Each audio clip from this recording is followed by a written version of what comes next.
I think I finally got a good mic situation set up. Tell me what you think. Um, you know what? Every time I clip it on anything, it kind of furls into whatever I'm doing, and then all of a sudden it's all muffled and weird. And I think this is the best way that I can get a decent sound. So we're going to go with this because the majority of this video is not going to be on me anyway, but hey, let's go for it. The hardest part about green wood turning is not the actual turning itself. Some can argue that, but it's in the processing of the wood to get to what you need in order to turn. Once you are turning and up and ready, and that can be taught easily, you're flying through bowls. It doesn't take long, but it's the processing of the wood to get to that point, which takes you a little bit of time. So, how do I get from this little piece of walnut here, which I'm actually going to be using partially for spoons, and then I'll be taking a chunk off the end for a bowl kind of thing, just because I need to carve a few more spoons. So how do we get that to this?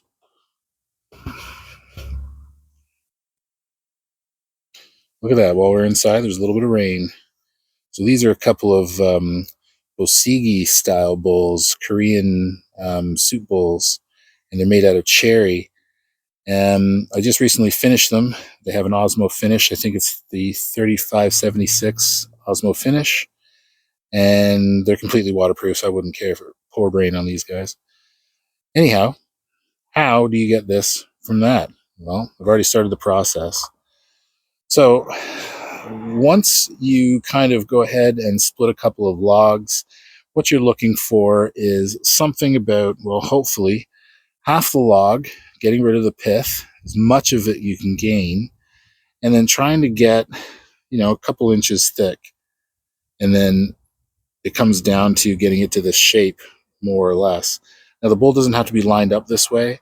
You can, I've lined it up this way, which is non-tangential. Oh God, I can't remember the name right now. But this is how I've oriented the bowl.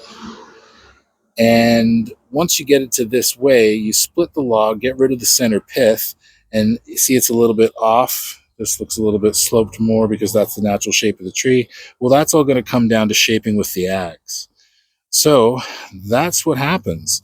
Once I sit here and I start to shape with the axe itself, I don't automatically get that. I'm going to turn it, of course, blah. So after it's shaped, I'll go ahead and I'll mount it on the mandrel. I will drill a hole and mount it specifically. And then I will use a couple of tools, turning hooks, and I'll start to turn itself to be able to get the shape.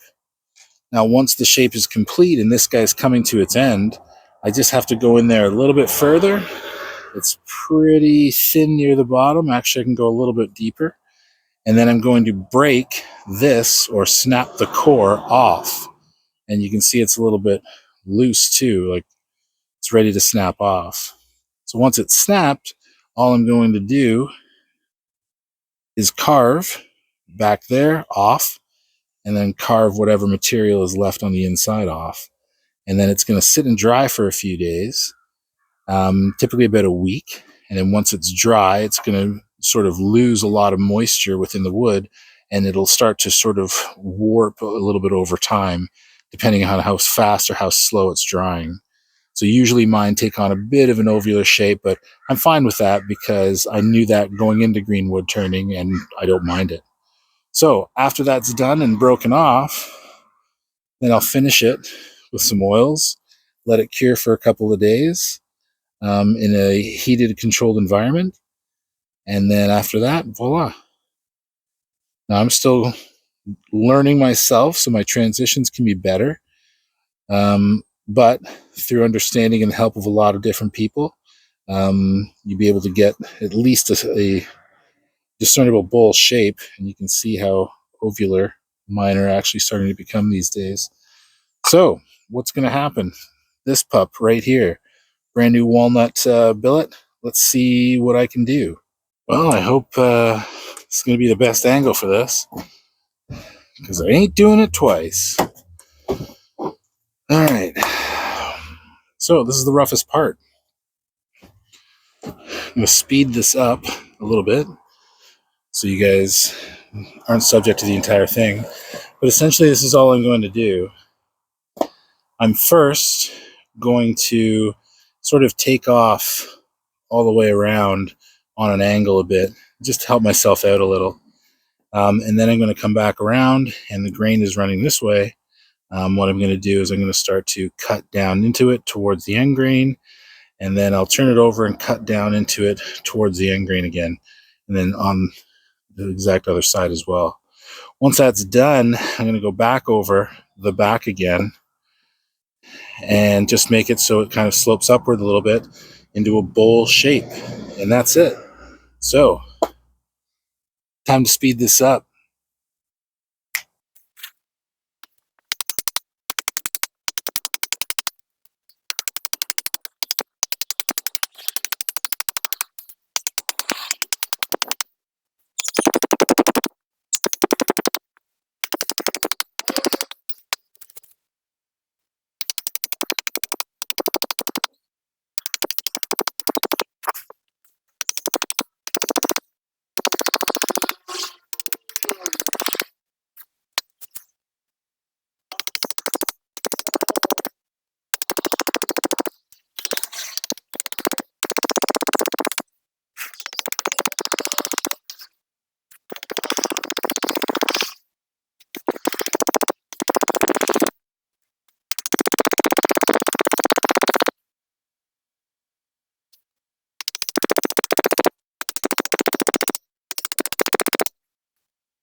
And we're coming back.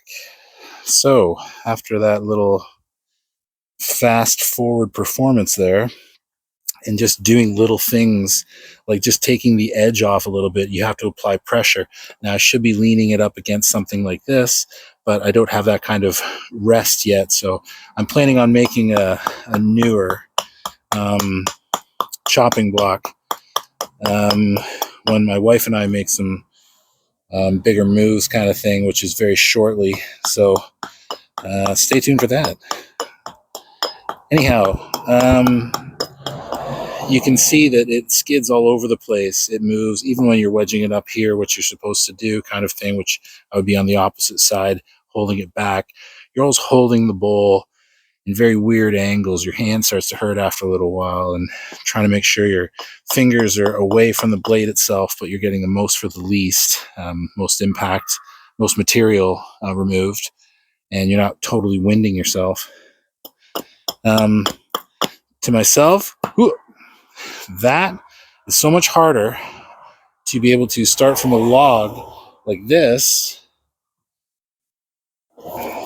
splitting this down completely, finding the exact spot where you want to have the bowl come from, wherever it lines up, however you get the log out, whatever wood you're using, is more on the body and than it is to be able to turn something.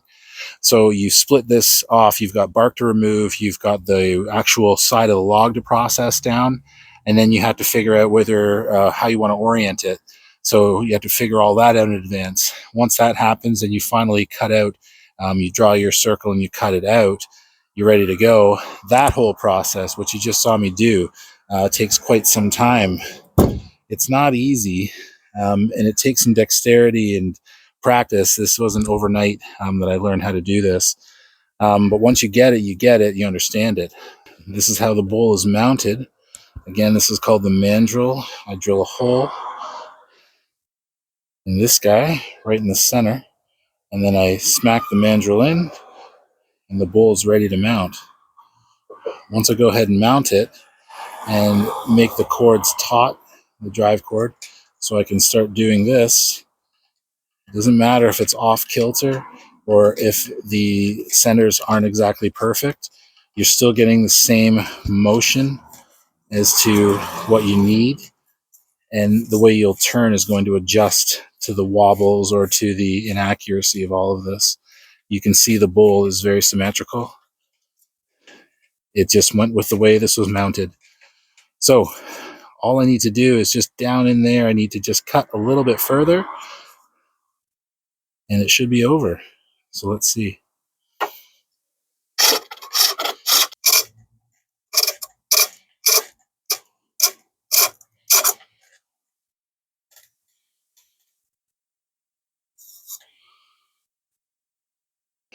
Now I will definitely break this off right here, but this is exactly what I'm talking about. It's so much easier to turn this and sit and play with the shape and form than it is to knock this guy out freehand with an axe. You know, it takes some time, it takes a little bit of finesse, and I could even see where I could do a little bit better. But with the knives, it'll take it down pretty quickly on its own with a little bit of knocking. When it's all off kilter, it'll knock on your knives for a little bit. But once you kind of go through that a little bit, it'll start to turn nice and smooth. So this is it. I've learned a little bit in the snapping of the core. I'm just going to take, there's a little bit of grease because I use a little bit of oil. Just wipe that off there, whatever, blah. Try not to handle the bowl too much until you get the grease off, just because it will smear all over the bowl, and then you gotta either carve it or sand it off. So anyway, this is it. So the grains are running. You can see where the holes or the circles are. Circles are running this way, kind of thing. That's the 10 gentile kind of arc. That means that the grains are running this way. So what you want to do is when you're snapping it, snap it with the grains running that way. Clean snap. You don't want to do the opposite way because it'll be sort of flexing the fibers. This way it should just be a clean crack. So let's try it out. And if you do it right, a lot of the times you'll hear like a big old knock. So that's what I'm kind of looking for. It happened the first stir, 2 or 3 bowls I ever turned, but a real nice deep knock hasn't happened in a while. But here we go. And that's it. So like I said, once that's it. That's the mandrel and the core. And that is the bowl itself. All finished.